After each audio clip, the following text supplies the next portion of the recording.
वैसे जो आज का टॉपिक है ना वो एक मैनेजमेंट के हिसाब से है, जो कि टीम को मैनेज करना, कंपनी को मैनेज करना और उसको लेके चलना, क्या और क्या चीज़ें होती हैं, हम लोग किस तरीके से लेके चल सकते हैं, whatever we are going to be present, whatever we are going to be explain, how we are going to be manage the teams, we are not going to be if we are giving the task on the continuous project and then which kind of strategy we are going to follow and each and everything. देखो यार, first of all तो मैं आपको एक simple सा question बताता हूँ। Whenever we are going to create a company, ठीक है, I am not going talking about the project management, product management and each and every stuff. I'm going to be explain that कि whenever we are going to create a company, which kind of rules we really need to be follow up। अब पहली बात तो यार ये है, simple सी बात मैं आपको बताता हूँ। जब भी हमें कंपनी को बनाते हैं ना, ये कंपनी का स्टैंड लेते हैं, we are not going to be say that कि यार दैट्स टोटली फाइन, मैंने ये कर्सर से एक चीज़ बना ली है तो इसके अंदर प्रोडक्ट बनाने, इसको ही अपडेट करो, इसको लेके चलो, या इसको ऊपर लेके चलो, या रैंडमली उठ के आया और मैंने इसको कह दिया यार अच्छा आप प्रोजेक्ट मैनेजर हो तो ऐसा करो यार, आप क्यूए भी कर लो, आप प्रोडक्ट मैनेजमेंट भी करो, आप टेक लीड भी करो, आप क्रॉस फंक्शन टीम मैनेजमेंट भी करो, आप क्या कहते हैं क्यूए टेस्टिंग भी करो, आप हर एक चीज़ करो, ये आपकी ड्यूटी है। This is not going to be happen. Simple सा लॉजिक है यार कि whenever we are going to be create a company, we have some kind of responsibilities. हमें सबसे पहले तो माइंडली क्लाम होना चाहिए, अगर ठीक है क्लाम है, हम हमारा माइंड एक्यूरेटली चल रहा है। उसके बाद हम लोग चीज़ों को अंडरस्टैंड करते देखते हैं whenever we are going to be create some kind of massive softwares and this is not going to be say that कि यार रैंडमली उठ के आया मैं और मैंने आपको एक टास्क दे दिया है और आप वो कहोगे जी ठीक है okay. If you have some kind of idea, ठीक है, और आप उसको इम्प्लीमेंट करना चाहते हो, बट यू नो दैट कि एक प्रोडक्ट आपने बना लिया है वो लेके चले हैं, क्योंकि एक्चुअल में प्रोजेक्ट और प्रोडक्ट दोनों डिफरेंट किस्म के स्टेप्स को फॉलो करते हैं, ठीक है।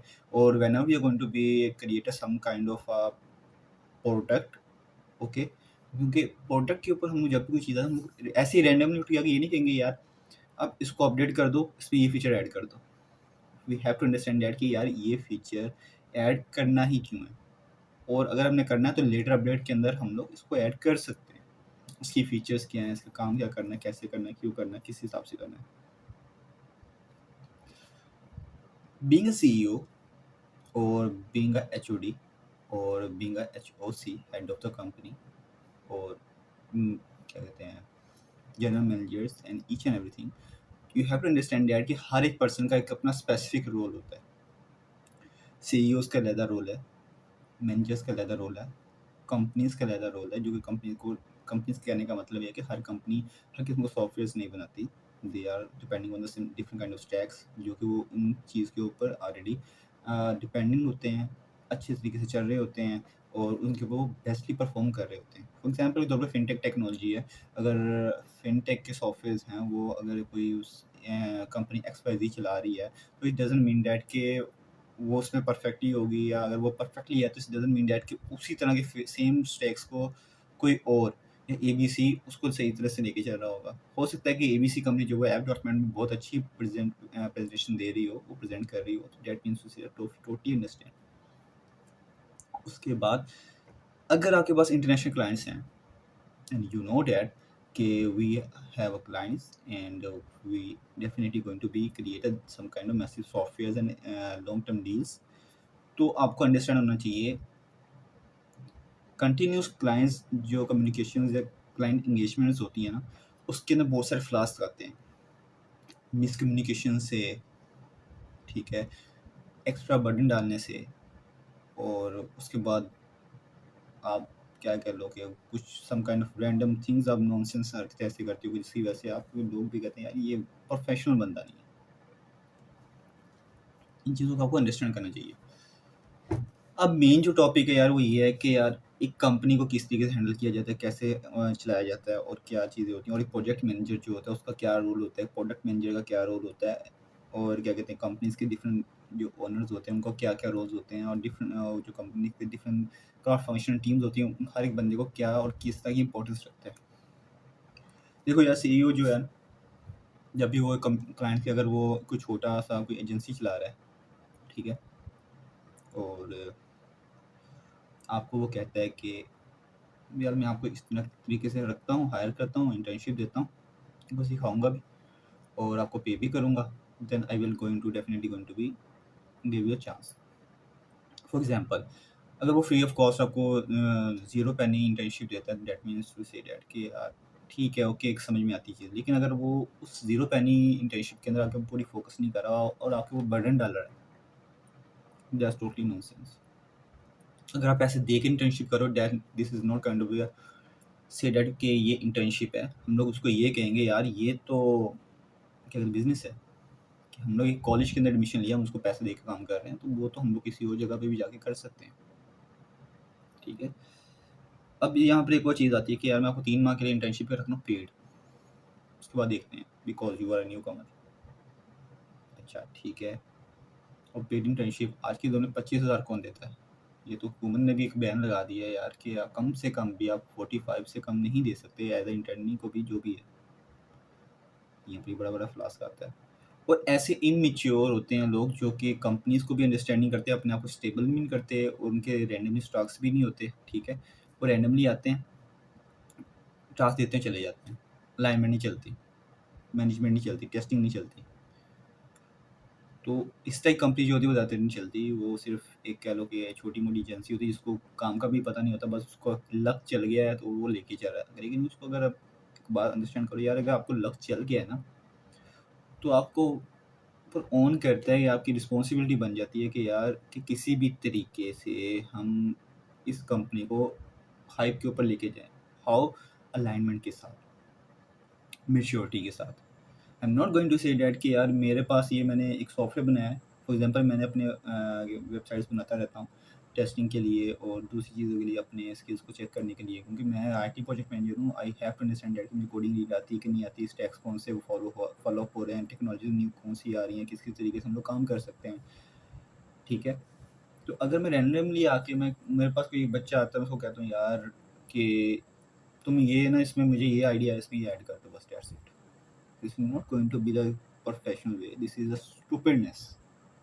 एक फ्लो चल रहा है, आपने पहले पिछली चीज़ों को टेस्टिंग नहीं की और आपके पास कोई ऐसा रीज़न भी नहीं है, आपने इसको बस आके ऑर्डर दे दिया है। व्हाई? एक्सप्लेन क्यों नहीं किया?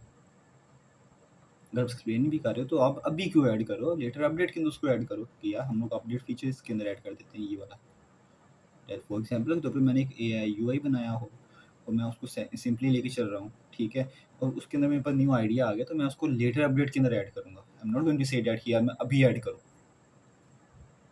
This totally nonsense. इसके बाद एआई का जो रोल है वो यार सिंपल इज दैट कि we are not going to depend on the AI. AI कभी भी रिप्लेस नहीं करता। अगर ये पाकिस्तानी इंडस्ट्री के अंदर ऐसा चल रहा है कि लोग एआई को ज़्यादा अप्रोच करें, तो वो हमसे ज़्यादा, भाई सीधी बात है, उन कंपनी से ज़्यादा जाहिल कोई भी नहीं है, क्योंकि वो अपनी बर्बादी खुद क्रिएट कर रहे हैं। बड़ी बड़ी कंपनीज दोबारा से हायर कर रही हैं ह्यूमंस को, और ये लोग कह रहे हैं एआई के ऊपर हम लोग टोटली डिपेंडेंट है। वाई? आप लोगों को क्या लगता है कि हर एक बंदा परफेक्टली एआई यूज़ कर सकता है?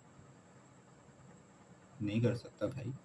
आपने $500 दिया साल के बाद, और एक जो डेवलपर है वो आपको $250 में पड़ रहा है। अब उसकी बेस के उस 500 को छोड़ के आप 2 हाई परफॉर्मेंस डेवलपर्स को हायर कर सकते हो, उनका रोज़गार लगा सकते हो।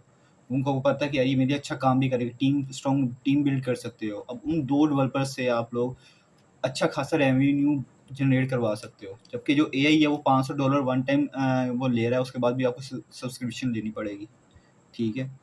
फ़ायदा आपका डेवलपर ज़्यादा सस्ता पड़ रहा है, और वो भी mature, understandable, who nose the emotions, who nose the productivity, who nose the angles, who know the understand the client communication, client understanding, each and everything. अब एआई को तो नहीं बोल सकते ना आप कि भाई मुझे ये पसंद नहीं आया, कोई और दो। एआई बोलेगा sorry, I will generate it again again again again again. Even कि पेड की भी एक लिमिट होती है भाई, लिमिट वो भी नहीं देता। यार ये चीज़ें जो थोड़ी सी है ना, ये थोड़ी स्टूपिडनेस लगती है कि यार एआई से मैं ये चीज़ भी करूँगा। No, AI will not going to be help user like you are, whatever you are. अगर ऐसे ही होता तो भाई डिग्रीज जो आप ले रहे हो वो एआई के थ्रू ही ले लो, इनकी तो ज़रूरत ही नहीं है। आप इतना पढ़ के आए हो, किस लिए पढ़ के आए हो? एआई के लिए। एआई विल असिस्ट यू, ठीक है? जो आप उसको पूछोगे वो आपको जवाब देगा। ठीक है? आपको एनालाइज़ कैसे करना है, आपको वे ऑफ एक्सप्लेनेशन कैसे जनरेट करनी है, आपको इमोशंस को कैसे देखना है अगले बंदे को, आपने एनवायरनमेंट को कैसे देखना है, वो आपकी ज़िम्मेदारी है। This is totally depending on you कि आप किस तरह की नोयत के इंसान को एक्सप्लेन करने वाले हो। एआई की तरह नहीं आप सोच सकते। आप लोग डायरेक्टली ये नहीं बोलोगे कि यार इट्स ओके, एआई है, मैं कर लूँगा, एआई ने ये एक्सप्लेन किया था। जो कंपनी आपको आपने हायर की है या आपने इतनी डिग्रीज़ आपने वेस्ट की हैं, फॉर एग्ज़ाम्पल मेरे हिसाब से तो वेस्ट ही की हैं आपने, क्योंकि आप इतने बड़े सीईओ बनने के बावजूद आप इस तरह की हमाकत कर रहे हो कि you are totally depending on the AI, you are the person who is not going to be give the chance to the people even once you need a chance and you got it, but you guys didn't understand that कि हर दूसरे बंदे को भी chance चाहिए होगा, लेकिन आप उस चांस को भी अपने लिए भी आप वो बना रहे हो, वो बाले जान बना रहे हो। This is not a professional way, this is the totally insane and stupidness. For example के तौर पर मैं एक आईटी प्रोजेक्ट मैनेजर हूँ और मैं कितना अजीब लगेगा यार कि मैं एक काम कर रहा हूँ और मुझे कोई बंदा आके ये बोल रहा है कि यार तुमने क्यूए भी करना है, तुमने प्रोडक्ट मैनेजमेंट भी करनी है, प्रोजेक्ट मैनेजमेंट भी करनी है। यार प्रोजेक्ट और प्रोजेक्ट मैनेजमेंट हम लोग कर सकते हैं। They are not going to be say that कि हमारे पास excuse, because as a IT project manager and और प्रोडक्ट मैनेजर ये दोनों सेम ही काम है, टेक लीड का भी सेम ही काम होता है, that's totally fine. But if someone says that कि आपको स्टैक्स का भी पता होना चाहिए, आपको कोडिंग का भी पता होना चाहिए, आपका ये भी है, आपका ये भी है, और फॉर एग्जाम्पल तो आपको एंड्रॉइड एप्लीकेशन बनानी आनी चाहिए, आपको क्या कहते हैं फुल स्टैक डेवलपमेंट भी आनी चाहिए, दैट्स टोटली स्टूपिडनेस। भाई इंसान हायर कर रहे हो, मशीन तो नहीं हायर कर रहे हो। दूसरी बात ये कि मुझे एक बात बताओ, सर्टिफिकेशन कहाँ पे आती है? Which kind of certification we really need? क्या कोई सीईओ बनता है जो उसके पास सर्टिफिकेशन होती है? या मुझे एक बात बताओ, जो कि जिसने आज से 10 साल पहले की सर्टिफिकेशन लिया, क्या वो आज के दौर में वैलिड है?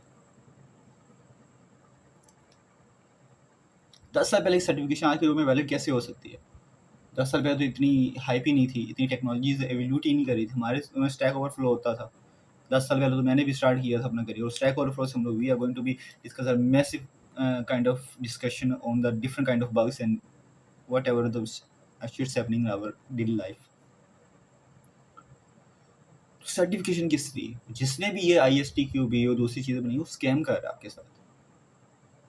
ये गारंटी कहीं भी नहीं आपको दे रहा कि you are going to be create if you complete this certification you get a job. You are only getting the job on your capacity, on your technical level, on your leadership, on your way of explanation.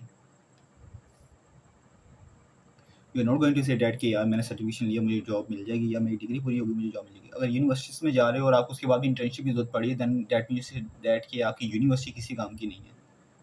ठीक है? और उसके बाद you just पे the receipts और nothing else. जो भी आपने पेपर्स दिए उनके, जो आपने पेपर्स ज़ाया किए उनके, आपने बस पैसे पे कर दिए, that's totally fine. It's not going to say that कि यार आपको इंटर्नशिप की ज़रूरत पड़ी है आपका यूनिवर्सिटी। और इसके अलावा और भी बहुत सारी ऐसी चीज़ें हैं, फॉर एग्जांपल के तौर पर if someone going to be say that कि यार I am the CEO but I am not going to be pay you, why?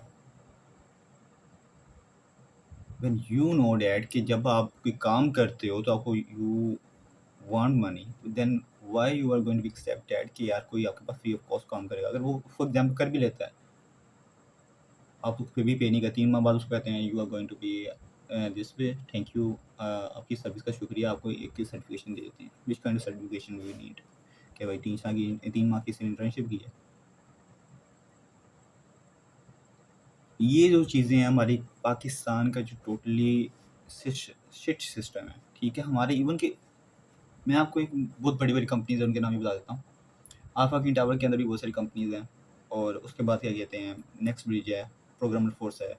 इसके अलावा और भी बहुत सारी ऐसी कंपनीज़ हैं जो कि सीईओज़ तो हैं उनके, लेकिन उनको मैनेजमेंट का कोई आइडिया नहीं है अभी। ये टोटली डिपेंडिंग ऑन कि यार प्रोजेक्ट मैनेजर हायर कर लिया है, अब ये देखेगा। नो भाई, प्रोजेक्ट मैनेजर ने अगर आपने हायर किया, उसने उसी स्पेसिफिक प्रोजेक्ट के ऊपर रहना है, उसने उसकी टीम को अंडरस्टैंड करना है। He is not going to be say that कि यार मैं हर चीज़ को मैनेज कर लूँगा। और अगर ऐसा कोई बंदा कहता है तो वो झूठ बोलता है, और ऐसी कंपनी अगर एक्सपेक्टेशंस रखती है तो वो अपनी फैंटेसी और वर्ल्ड के अंदर अपने आप को इंटीग्रेट कर चुकी है, तो उसको ऐसी कंपनीज को यही कि they are getting in the reality, they new to be getting in the reality. और इस तरह की बहुत सारी बेवकूफ़ाना हरकतें मैंने मतलब ऑब्जर्व की हैं। We are going to be apply the daily basis on the different kind of companies, but they didn't hire you because of कि आप या तो दूर हैं या कहीं में। लेकिन भाई अगर आप हायर करते हो तो आप, वो तो हमारी रिस्पॉन्सिबिलिटी है ना, हमने कैसे आना है, आपने तो सर्विस लेनी है, हम तो आप पे तो बोझ बनते ही नहीं है। Who gave you the authority that कि यार आप एक बंदे का टाइम वेस्ट कर रहे हो और आप उसको बुला रहे हो, इंटरव्यू ले रहे हो, लेकिन आप उसके बाद उसको रिस्पॉन्स तक नहीं कर रहे। That's kind of totally shit. I'm not going to get into this kind of videos too much longer because इतना टाइम वेस्ट करके इस इन पाकिस्तानी मतलब के environments को explain करना है, this is not going to be happen because this is not only the Pakistani problems, there are also Indian, Bangladesh, uh, Afghanistan, this kind of middle level of companies, some of the international as well, Dubai, UAE, and USA, UK, there are also other companies, Germany as well. So this kind of stacks will going to be faced out. खैर ये जो थोड़ी बहुत explanation थी ये बहुत ज़रूरी थी, लेकिन इसके अलावा भी बहुत सारी थी। मैंने एक बुक लिख दी है, उसके अंदर प्रॉपर अपने मैंने वो चीज़ें ऐड कर दी हैं, हर एक चीज़ मैंने एक्सप्लेन कर दी है। उसके अंदर मैंने पीपीटीज़ भी ऐड कर दी हैं। आप चाहो तो मुझे लिंक्डइन के ऊपर फॉलो कर सकते हो और बाकी चीज़ें भी लगा देते हो, ठीक है। तो this is totally way we are going to be explain. और अगर इंशाल्लाह अगर इन फ्यूचर अगर आई एम गेटिंग लकी और आई माइट बी लकी, तो हो सकता है कि मैं किसी अच्छी कंपनी में मुझे मौका मिले और मैं अपना पूरा बेस्ट दूंगा, लेकिन मैं अपनी कंडीशन भी जरूर शो करूंगा कि सर मेरी रिस्पॉन्सिबिलिटी जो होंगी मैं उसको मैं बखूबी ना पाऊंगा। लेकिन अगर if you are expecting some kind of fancy things कि मैं ये भी कर लूंगा, ये भी कर लूंगा, ये भी कर लूंगा, तो then I am not going to be the part of your company. Yeah, you are definitely become profitable with the help of me because I'm going to be presented whatever I have. I gave my best. If you have something to explain to me, I will definitely join you to understand this kind of stuff. But if you think कि ये काम इस तरीके से नहीं इस तरीके से होगा और ये भी आपको करना पड़ेगा, तो then I am not going to be the part of your company. खैर ये थी आज की छोटी सी वीडियो। होप्स हो कि आपको आप माइट भी अंडरस्टैंड कर जाओ, होप सो। सो मिलते हैं नेक्स्ट वीडियो में। अल्लाह हाफिज़।